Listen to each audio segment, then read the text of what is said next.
الحمدللہ الحمدللہ وکفا وسلام علی عبادہ الذین اصطفیٰ اما بعد۔ سجدہ سو میں سے مسئلہ نمبر 5۔ مسئلہ نمبر 5 کیا ہے؟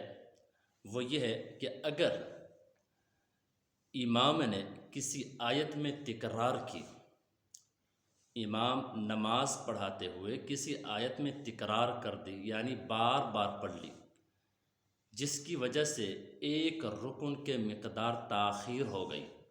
ایک رکن کی مقدار میں نے پہلے بھی بتا دیا تھا، ایک رکن کی مقدار یاد رکھیے گا 3 مرتبہ سبحان اللہ کہنے کے برابر۔ مثلا سبحان اللہ سبحان اللہ سبحان اللہ، یہ ایک رکن کی مقدار ہے۔ اگر کوئی امام کسی آیت کو بار بار پڑھتے ہوئے ایک رکن کی مقدار تاخیر کر دی تو اس پر سجدہ سہو واجب ہوگا یا نہیں؟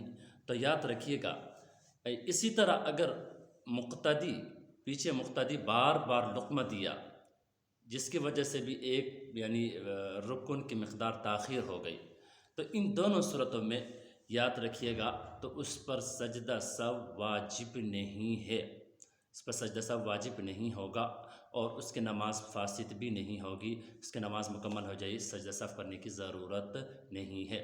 اللہ رب العزت ہمیں عمل کی توفیق نصیب فرمائے۔